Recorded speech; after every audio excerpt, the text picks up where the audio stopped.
Hello et bienvenue dans la Sophro pour mieux vivre, le podcast qui vous aide à sortir de votre zone de confort. Je suis Émilie Gage, sophrologue certifiée et je suis la créatrice de ce podcast. Je vous aide à retrouver une sérénité dans votre corps et votre esprit à travers l'écoute et l'acceptation de vos émotions. Vous pouvez dès à présent me retrouver sur mon compte Instagram @sophro-vie ou sur mon site internet sophrovie.fr. Et maintenant, abonnez-vous pour ne pas manquer un nouvel épisode, installez-vous confortablement et soyez prêts à devenir acteur de votre changement. Bonjour à toutes et à tous, je suis comme d'habitude super heureuse de vous retrouver pour un nouvel épisode de podcast. Et si cet épisode existe, c'est parce qu'à la suite d'une story sur les réseaux où je vous partageais un peu de mon anxiété, j'ai reçu pas mal de messages où vous me partagez que vous en ressentez vous aussi, mais surtout que vous ressentez de la culpabilité. Vous m'avez du coup demandé d'en faire un épisode, et c'est pour ça qu'il voit le jour aujourd'hui. Nous allons parler ensemble de l'anxiété, de la culpabilité, de pourquoi nous culpabilisons d'être anxieux, et surtout de comment mieux vivre notre culpabilité dans la vie de tous les jours. J'espère que cet épisode vous plaira, et je vous souhaite une très belle écoute.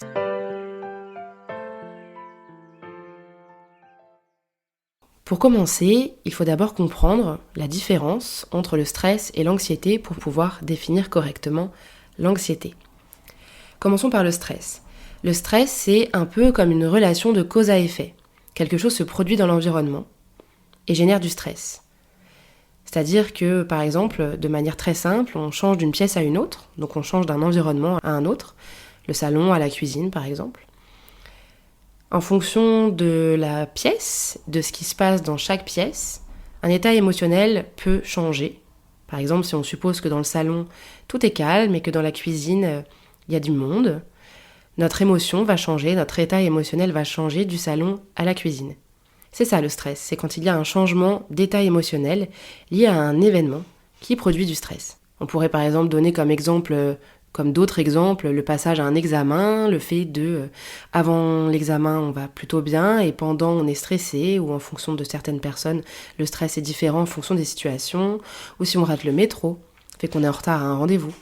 Ce sont des changements dans l'environnement qui du coup génèrent des états émotionnels qui changent puisque l'environnement change. Et donc il faut retenir que le stress est autant spontané qu'une émotion. Elle surgit quand il y a quelque chose de brutal dans l'environnement. Chose importante à rappeler, ça me tient à cœur de vous le dire, c'est que le stress, c'est normal. Il existe même du stress positif. Et si on la colle un peu à l'émotion, puisque c'est tout autant spontané qu'une émotion, il ne faut pas culpabiliser de ressentir du stress. D'avoir la respiration qui va un peu plus vite, si on a peur de rater notre métro pour aller au travail, ou toutes ces choses-là, c'est quelque chose de normal, c'est le corps qui réagit à un changement brutal, et c'est totalement humain. Mais l'anxiété, quant à elle, elle n'est pas spontanée. Elle pourrait prendre par exemple la forme d'un voile qui se pose sur nous et qui s'installe comme une seconde peau, comme si elle était ancrée en nous. Et l'anxiété n'est pas uniquement présente quand il y a un changement d'environnement, à l'inverse du stress. Elle est toujours là, en nous faisant ressentir un sentiment de malaise, des appréhensions négatives ou de la crainte, qui est même souvent difficile à expliquer.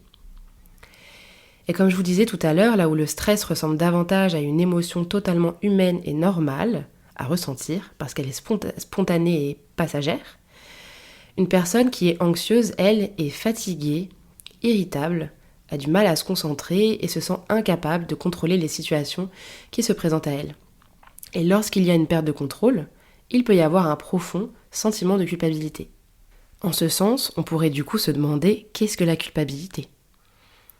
Eh bien, le sentiment de culpabilité est une réalité assez courante dans les processus d'anxiété. J'ai fait pas mal de recherches pour faire cet épisode de podcast et j'ai trouvé dans différentes définitions que la culpabilité était un état dans lequel l'esprit tire des conclusions très néfastes et même fausses sur lui-même. Les situations sont souvent déformées jusqu'à ce qu'elles génèrent d'authentiques charges de conscience qui augmentent encore plus la souffrance et l'anxiété. La culpabilité peut aborder plusieurs sujets ou situations. Je vous les ai regroupés en 6 catégories. La première, ce serait la culpabilité d'être où on est et non où on pense être. Donc c'est s'imaginer dans le futur faire quelque chose et en fait on n'y est pas, on est un peu pas là, on est moins bien, en tout cas on juge qu'on est moins bien et donc du coup on culpabilise de ne pas avoir été là où on pensait qu'on pouvait être. La deuxième catégorie, c'est la culpabilité de ne pas nous acquitter des responsabilités de notre travail. Il y a souvent beaucoup de culpabilité dans le travail, mais ça on en reparlera. La troisième catégorie, ce serait la culpabilité de ne pas avoir répondu aux besoins de notre famille, de notre couple ou de nos proches, de nos amis. La quatrième, ce serait la culpabilité de ne pas voir assez nos enfants, d'avoir l'impression de perdre du temps et de culpabiliser de ne pas les voir assez. La cinquième catégorie, ce serait la culpabilité de ne pas prendre de décision pour nous, mais uniquement pour plaire aux autres, en plaçant l'opinion des autres au-dessus des nôtres. Et la dernière catégorie, ce serait la culpabilité d'avoir pris des décisions dont les résultats n'ont pas été à la hauteur de nos attentes. Je ne sais pas si vous voyez un peu où je veux en venir, mais en un sens, la culpabilité est un mécanisme par lequel nous émettons un jugement moral concernant notre comportement, nos sentiments ou nos pensées. Et nous supposons qu'il y a quelque chose qui ne va pas chez nous. Or, l'anxiété n'est pas un défaut. C'est très important. L'anxiété n'est pas un défaut.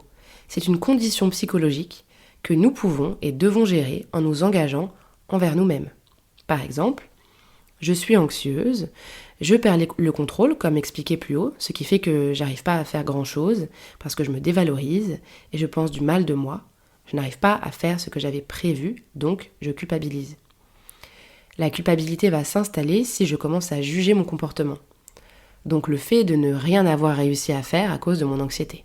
Et de ce fait, la culpabilité peut se définir comme la manifestation émotionnelle d'un conflit moral, souvent accompagné de perturbations au niveau de la représentation de soi. C'est exactement ce qui a été énoncé dans l'exemple que je viens de vous citer.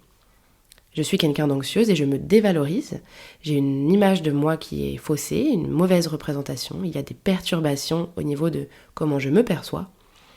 Donc j'ai un jugement moral entre qui je suis et ce que je suis vraiment. La culpabilité vient un peu brouiller tout ça. C'est exactement comme ça que ça se passe.